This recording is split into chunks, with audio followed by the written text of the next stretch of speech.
Depois dessa linda música que foi eleita a melhor do Brasil em comemoração aos 500 anos da Reforma Protestante, nada melhor do que termos um Lutero para falar com a gente, né? Quase ninguém sabe direito quem é o pastor Antônio, né? Pode chegar aqui, pastor. Pastor Antônio foi quase padre, 10 anos de seminário, preparando-se para ser padre. A hoje esposa dele era dirigente de um grupo de louvor da Renovação Carismática.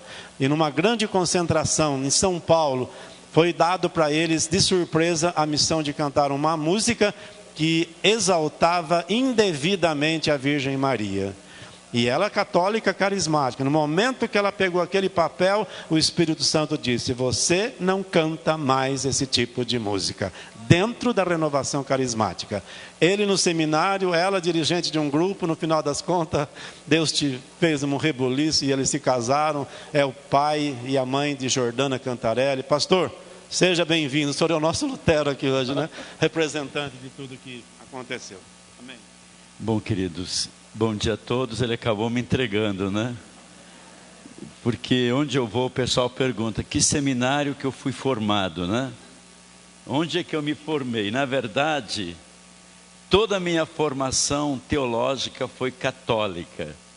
Eu estive no seminário durante 10 anos.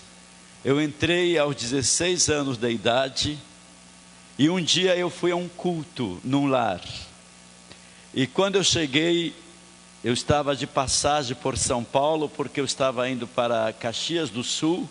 Eu estudei no Rio de Janeiro. Eu era seminarista do Seminário Arquidiocesano do Rio de Janeiro. E ficando aqui em São Paulo, eu fui a um culto. E neste culto, eu ouvi aquela que é hoje a minha esposa cantando um cântico, e eu não sei se me apaixonei pela voz dela ou por Jesus naquele momento. Estava um pouco confuso. E ela cantava um canto que eu não sei se é no nosso cantor cristão, mas eu sei que tem na harpa da Assembleia de Deus. Entendeu?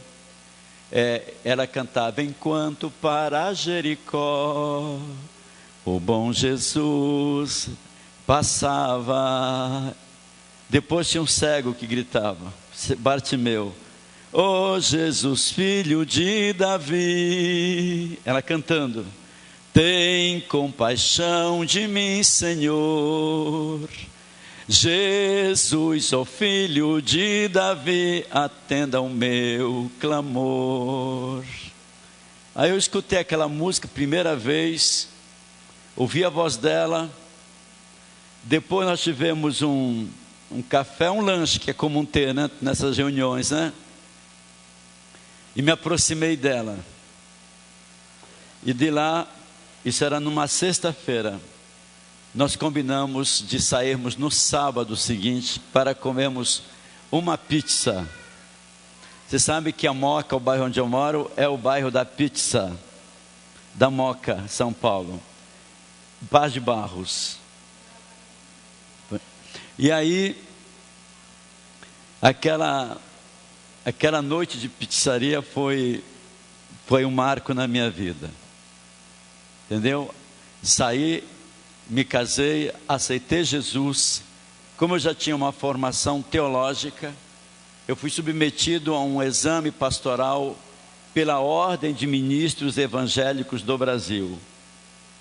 Eu fui avaliado por 12 pastores. A banca examinadora era composta de 12 pessoas, porque por conta da minha formação, e eu fui habilitado para o ministério pastoral.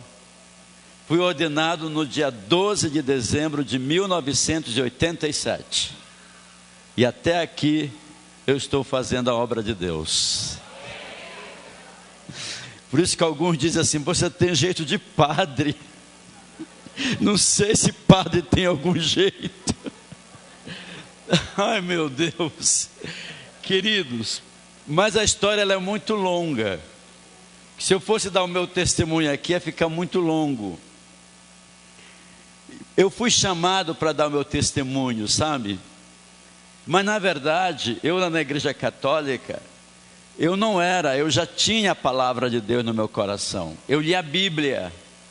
Eu não tinha a menor dificuldade de sair de lá. Entendeu? Não tinha a menor dificuldade. Eu ainda casei na igreja católica. E no dia do meu casamento, porque eu comecei a ir a uma igreja evangélica. E o pastor estava investindo em mim, porque ele sabia que eu tinha saído do seminário. Mas não havia como eu sair da igreja católica. Nós tínhamos um grupo de oração lá dentro, que é o grupo carismático. E na minha ordenação pastoral, no meu casamento, eu convidei o coral da igreja para cantar. Um coral de uma igreja evangélica cantando num casamento católico. Eu vi milagre de Deus. Porque eu pedi, como eu era conhecido lá do padre, eu disse, eu não quero me casar no sábado. Porque casamento no sábado lá dura 15 minutos. Que logo vem outra atrás. Eu digo, eu quero me casar numa quinta-feira. Nós nos casamos numa quinta-feira à noite. A igreja estava lotada. E o coral da Igreja Evangélica Pentecostal do Brasil estava lá e cantou no meu casamento. Entenderam, irmãos amados? Então tudo isso é um milagre de Deus. Não dá para contar agora aqui para vocês.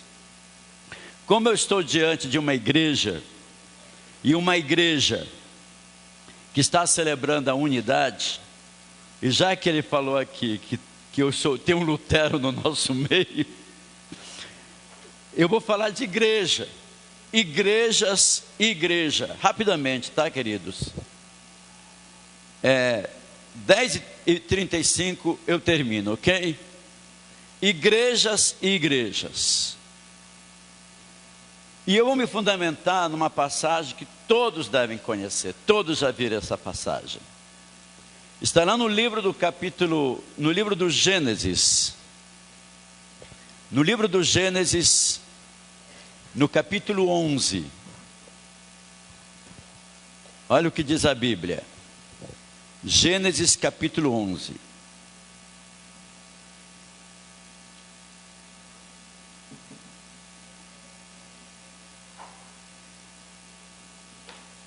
A minha tradução diz o seguinte: e era toda a terra de uma mesma língua e de uma mesma fala. E aconteceu que, partindo eles do Oriente, acharam vale na terra de Sinai e habitaram ali.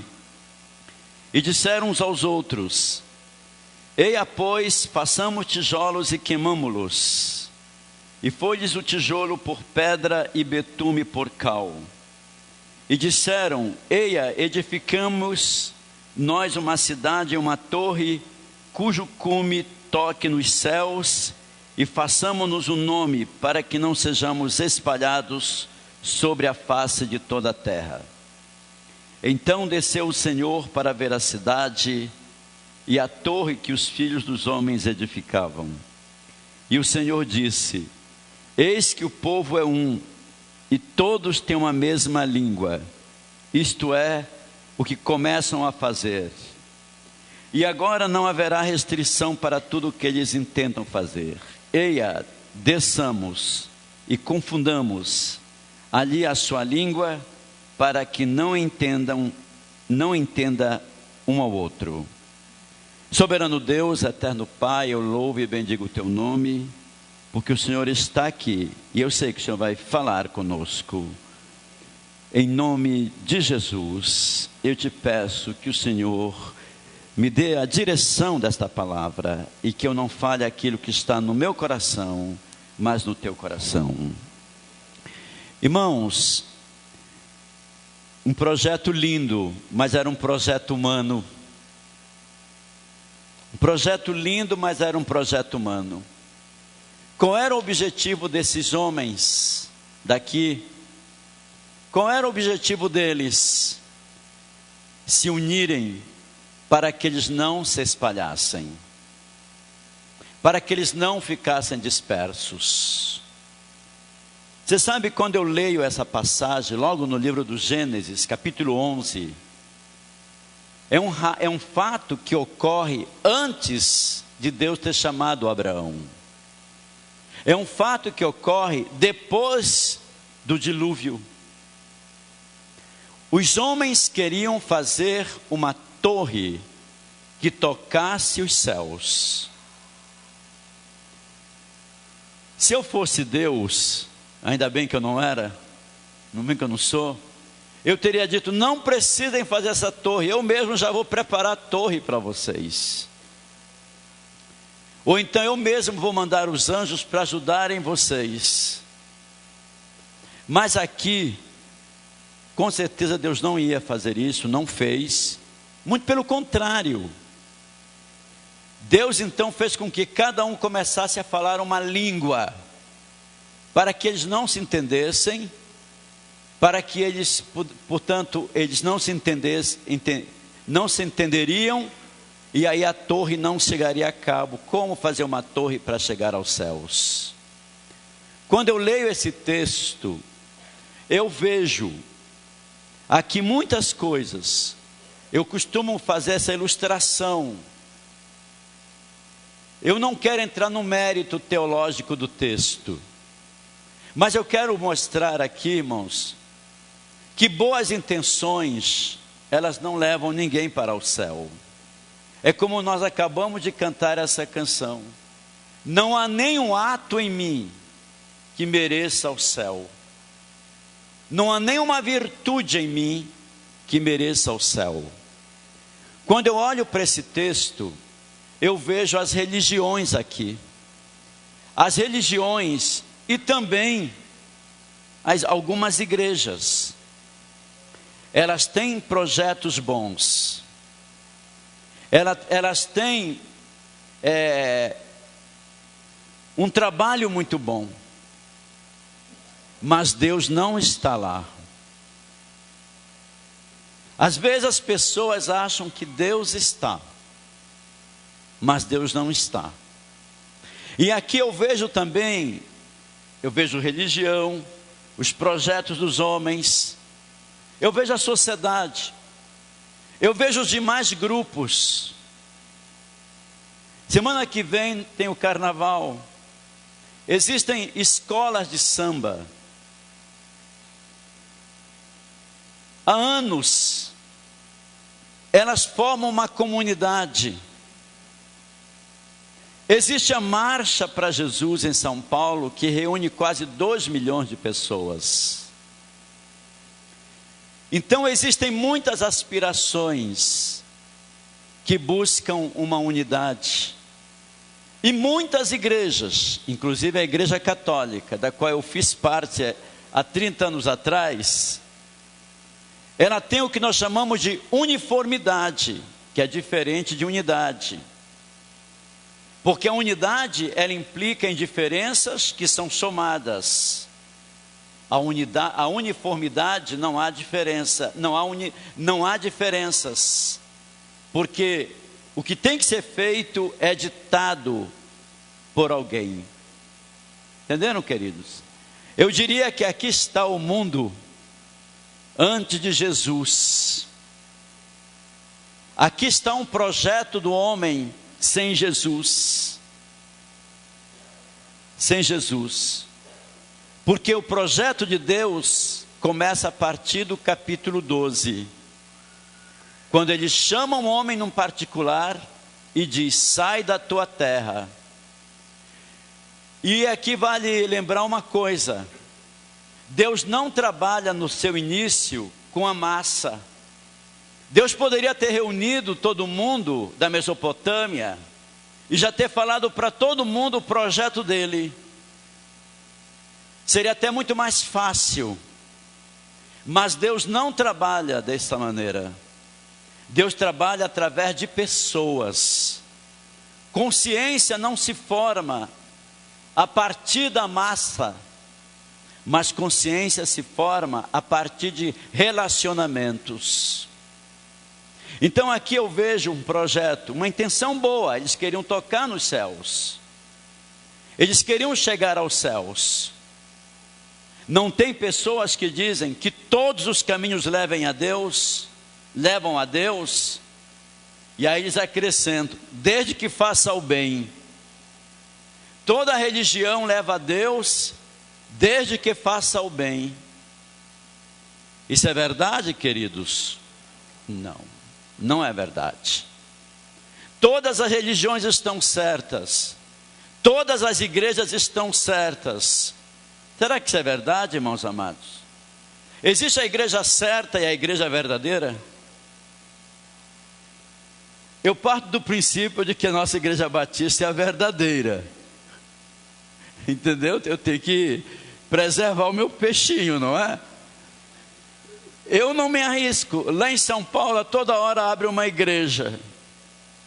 E o pessoal diz assim, antes uma igreja do que um bar. Já ouviram falar isso? Melhor uma igreja do que um bar. Mas olha, para ser sincero, diante de muitas coisas que eu estou vendo por aí, entre essas igrejas e um bar, eu acho que não faz a menor diferença. Você entrou na mesma porta, porque não vai dar ao céu. Não quero julgar aqui, tá, queridos? Agora eu vou pedir para vocês abrirem num outro texto, muito rápido. Olha só, lá no livro de Atos dos Apóstolos, no capítulo 2, aí a gente faz um paralelo com o capítulo 11. No capítulo 2, a Bíblia diz: cumpriu-se o dia de Pentecostes. Estavam todos concordamente, estavam todos reunidos no mesmo lugar. Todo mundo comigo? Lá na Torre de Babel, eles também estavam unidos no mesmo lugar, com o propósito de fazer uma torre para tocar no céu. Mas era um projeto humano. Era um projeto que partia do homem. Agora observem aqui. Todos agora estão reunidos em uma outra realidade. Agora Jesus já veio, Jesus já subiu aos céus. Ele já vai mandar agora o seu Santo Espírito, diz a Bíblia. E de repente veio do céu um som, como um vento veemente e impetuoso, e encheu toda a casa onde estavam sentados. Próximo. E desapareceram umas línguas como que de fogo, que se distribuíram sobre cada um deles e pousou. Próximo. E todos ficaram cheios do Espírito Santo e começaram a falar em outras línguas, conforme o Espírito lhes concedia que falassem. Habitavam então ali em Jerusalém alguns judeus da diáspora, homens piedosos de todas as nações que há debaixo do céu. Era uma festa, a festa do Pentecostes, onde eles celebravam a festa da colheita, a festa das primícias. E aí vinham todos os judeus que estavam espalhados por toda a Ásia, que nós chamamos de judeus da diáspora. Eles estavam todos reunidos naquela festa, como nós estamos reunidos hoje aqui. Próximo. Ouvindo-os, pois, aquele ruído, a multidão ficou junta e estava confusa, porque cada um os ouvia falar na sua própria língua. Próximo. E todos pasmavam e se admiravam, dizendo uns aos outros: o que é isso? Não são galileus todos esses que estão falando? Como é, pois, que ouvimos falar cada um a sua própria língua em que nascemos? Aí eles dão o nome das línguas, dos dialetos que eles falavam: partos, medos, elamitas, e os que habitavam na Mesopotâmia, a Judéia, Capadócia, Ponto e a Ásia.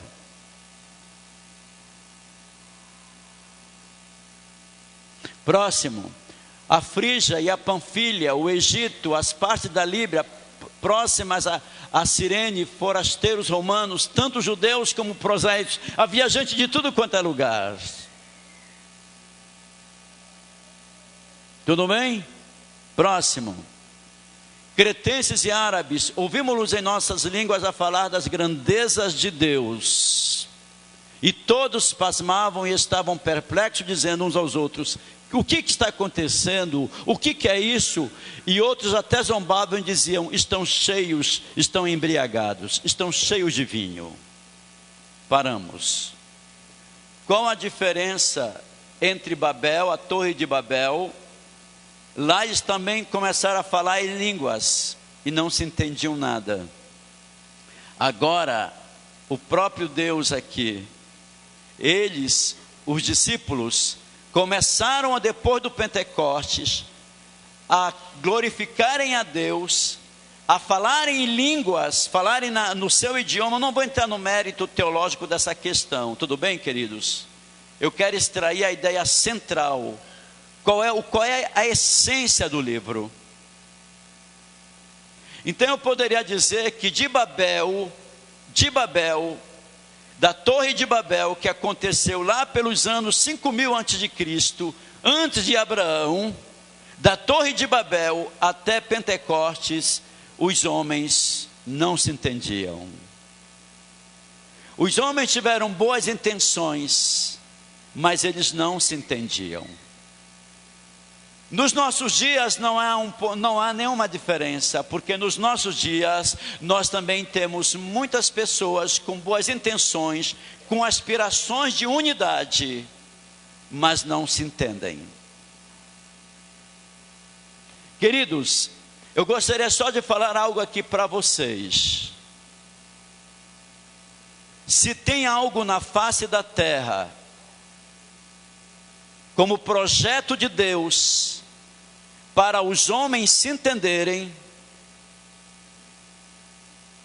este algo se chama a igreja renovada, a igreja cheia do Espírito Santo. O que vocês estão fazendo aqui é justamente aquilo que é e que faz parte da essência de Deus. E celebrar a unidade, meus irmãos, veja bem, lá na Torre de Babel, eles não se entendiam, não se entenderam, porque não era projeto de Deus. E de lá até Pentecostes, qual é o ideal de Deus no Pentecostes? Quando o Espírito Santo desce no Pentecostes, todo mundo começa a pular, eu creio. Começaram a falar e todo mundo que estava ali, naquela festa, todos reunidos, começaram a falar em línguas. Como eu disse para vocês, eu não quero entrar no mérito do que tipo foi esta língua. Todo mundo comigo? Mas uma coisa eu quero dizer para vocês. Você sabe qual foi o impacto da obra do Espírito Santo na vida dos discípulos e daquela multidão? Qual foi o primeiro impacto da obra do Espírito Santo quando desceu sobre os apóstolos e aquela multidão? Qual foi o resultado prático, pastor? O que significa o Pentecostes? Eu não sei se vocês costumam orar em monte. Eu devo ter ido mais 2 vezes. Mas quando você chega lá no monte, o pessoal fica despojado e começa a orar. Começam a falar línguas. Começam a dançar. E dizem que estão dançando no Espírito. Eu não vou entrar também no mérito disso. Mas eu só queria que vocês pensassem comigo. Vocês sabem qual foi o resultado prático a partir do momento em que o Espírito Santo desceu sobre aqueles homens? Vamos lá, pensem. Eu só tenho 10 minutinhos.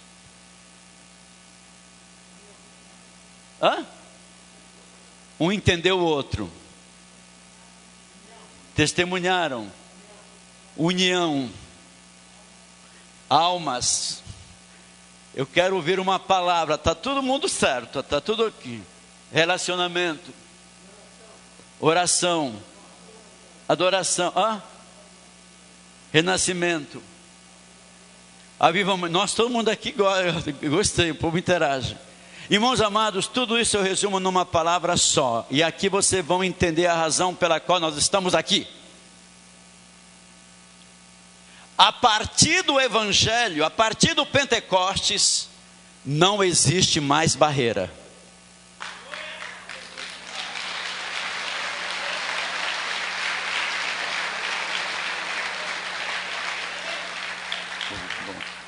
Não existe mais barreira. Se os homens continuam construindo barreiras, é melhor lhe rasgar a Bíblia. Porque o maior efeito do Pentecostes na vida da igreja não foi só o orar em línguas, mas foi aproximar os homens.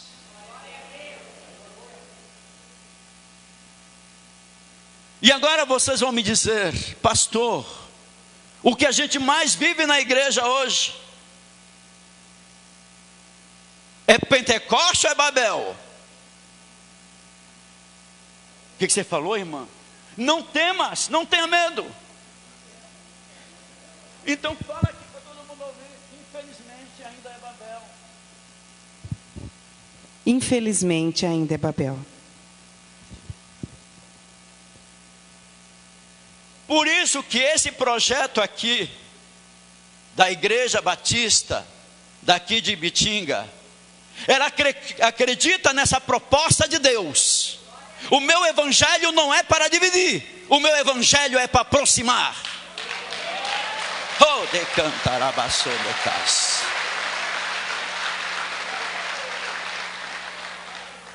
E sabe o que significa o nome do diabo? No grego significa diabolos, que por sua vez significa aquele que separa.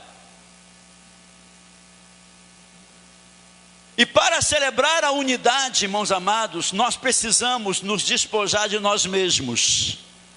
Se nós não despojarmos de nós mesmos, o nosso eu fala mais alto. Eu vou terminar essa mensagem lendo o Salmo 132.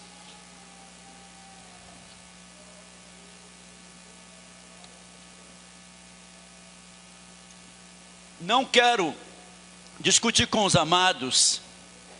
A gente ora, não ora, e a gente pula. Aqui os irmãos costumam pular. Os irmãos costumam fazem isso. Glória a Deus. Posso perguntar uma coisa para vocês? Qual é o seu nome? Vitor. Não, se quiser responder, responda. O que você acha que mais representa a presença de Deus no mundo? O amor. O que mais representa que uma igreja está avivada? O amor. O que mais representa, e podemos dizer, esta igreja está cheia da unção de Deus. Vocês querem ver isso de uma outra maneira? Salmo 132 é esse? Não, 133. Olha só o Pentecostes aí traduzido. Deixa eu ver aqui. Todo mundo.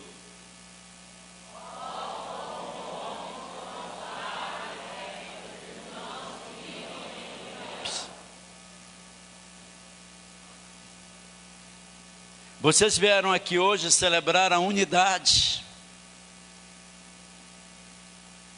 Você ora em língua, meu irmão. Essa igreja costuma orar em língua, pastor? Vocês buscam o Senhor, mas saibam de uma coisa, que o que mais identifica Deus na tua vida é a tua capacidade de quebrar todas as barreiras e se aproximar.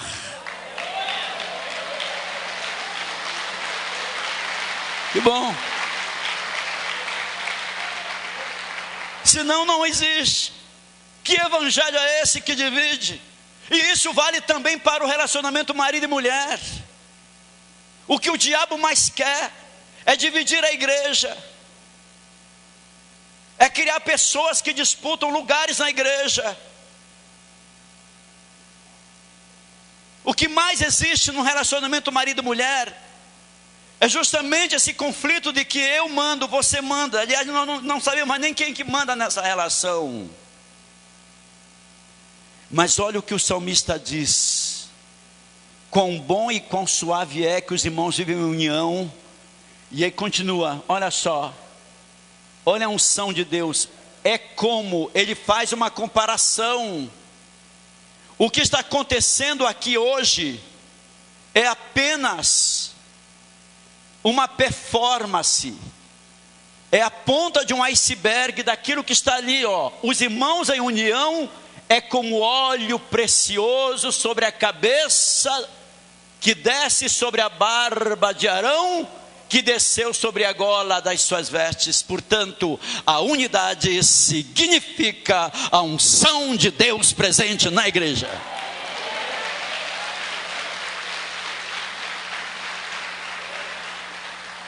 A unidade significa a presença de Deus na igreja. Só tem um ser nesse universo que não está comungando com o que está sendo celebrado aqui. Porque ele disse, antes da queda dele: eu subirei, eu me assentarei, eu andarei sobre as estrelas, e eu serei como Deus. Foi o que falou. E o Senhor disse: sai daqui. Sabe por que nós não quebramos as barreiras? Porque o nosso eu prevalece mais do que a possibilidade de trocar ideias. Sabe disso? Olha onde está aqui, volta aqui, coloca lá. O que é a unção de Deus? Ele compara, e não há outro texto na Bíblia, a unção de Deus, ela é comparada ao óleo, ou seja, a unção. Aqui está a unção de Deus. Próximo. Você não faz ideia do que significa o orvalho descendo do Monte Hermon. Num lugar seco, a neve caía lá no monte, e quando o sol vinha, já lá pelas 10 horas da manhã, aquela neve descia para encher os ribeiros. Olha o que ele vai dizer: quão bom e quão suave é que os irmãos vivem em união. É como o óleo e é como o orvalho que desce do Hermon e desce sobre os montes de Sião, porque ali o Senhor ordenou.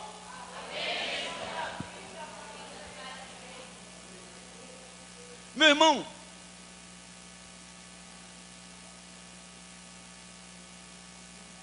onde é que Deus ordenou a bênção? Na oração? Amém. Jejuando? Amém. Tudo faz parte. Mas se tem algo onde o Senhor ordenou a bênção dele, e ali você pode adquiri-la, e buscá-la, e recebê-la, e vivê-la, e experimentá-la, é quando você quebra as barreiras. É verdade? Olha onde o Senhor ordena as suas bênçãos. É como o monte Hermon, que desce e para encher o ribeiro. Onde está a bênção? Todo mundo comigo? Só tenho mais um minuto. Você vê que eu nem olho no relógio. Meu tempo acabou. Diz para o teu irmão: aqui o Senhor ordenou a bênção. Fique em pé.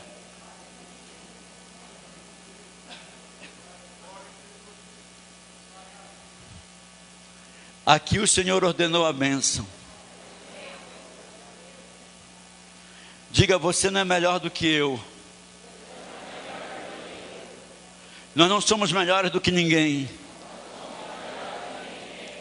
Mas uma coisa eu tenho.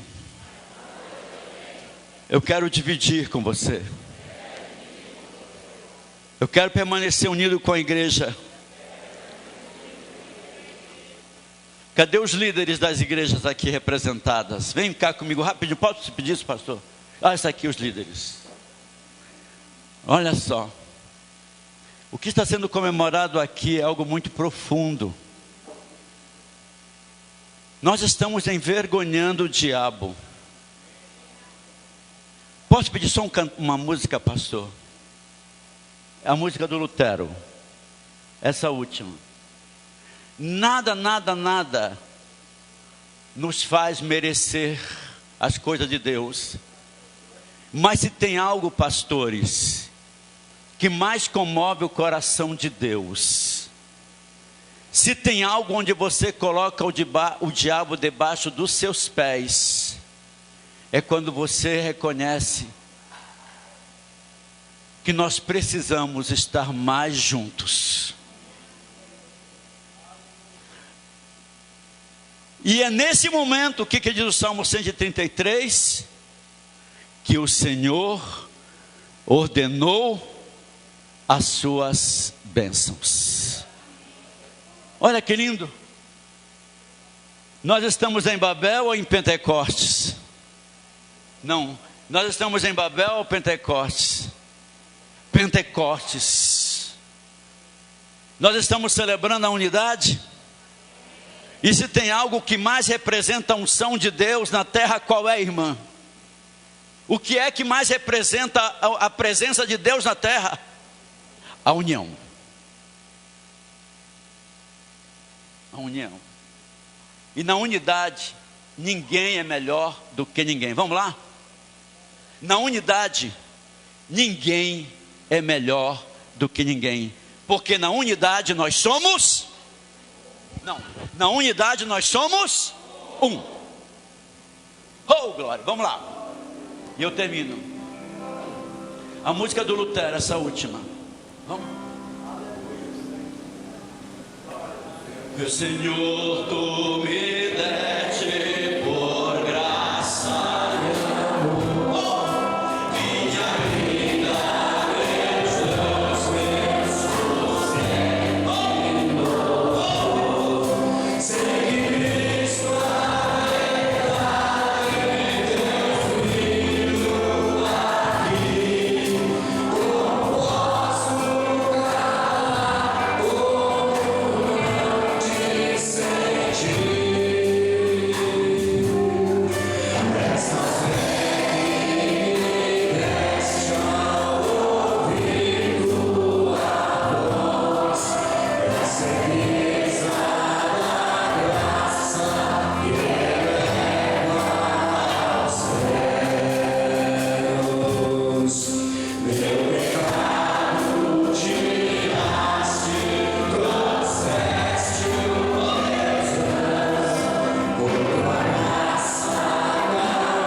Tem algo que comove o coração de Deus. Tem algo que Deus se alegra. Tem algo que mais se aproxima a Deus do homem. Não são as tuas virtudes, não. Tem algo que nos aproxima de Deus e que nos comove a Deus.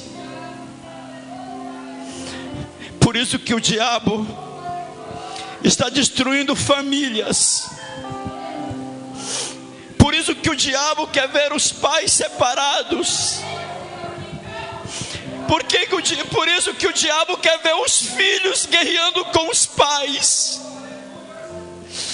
Por isso que o diabo coloca a divisão no coração do obreiro, para dizer: eu não quero mais ficar nesta igreja. Você sabe por quê? Porque se tem algo que mais comove o coração de Deus, é a nossa unidade. É a nossa família. É o que nós estamos fazendo aqui. Dê a mão para o teu irmão e diga: não tenho nada para merecer, mas uma coisa eu quero celebrar com a Igreja Batista.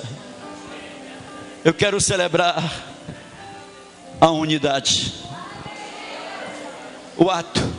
Eu quero celebrar a unidade. Sei que em mim não há nada que eu possa fazer. O esforço não pode o céu merecer. Não há nenhum só no qual me firmar. Não há homem nem mesmo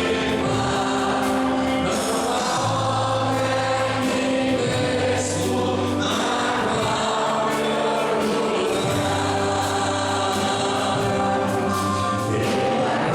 eu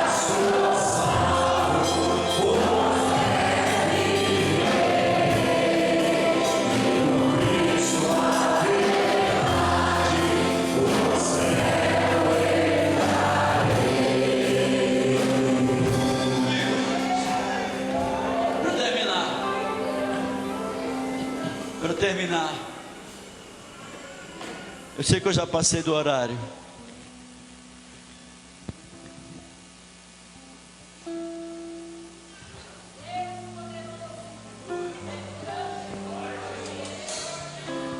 Diz para o teu irmão: na noite em que Jesus foi traído. Jesus foi traído. O que ele fez? O que ele fez? Você falou.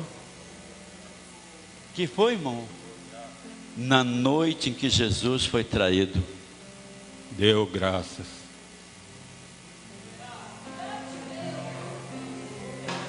na noite que nós somos traídos, a tendência nossa é o quê? Pular fora. Não fico mais, não quero saber mais. Mas hoje, nesta manhã, a unção de Deus aqui está, e o Senhor ordenou a bênção dele, porque nós estamos celebrando aquilo que o diabo não gosta. Nós estamos celebrando a unidade. E termina, querido. Só há um mediador entre os homens e Deus. Só nele a graça e a ventura nos céus. Jesus Cristo, Cordeiro, o Filho do Pai, nos prostremos a Ele, louvai e adorai, e ao Espírito Santo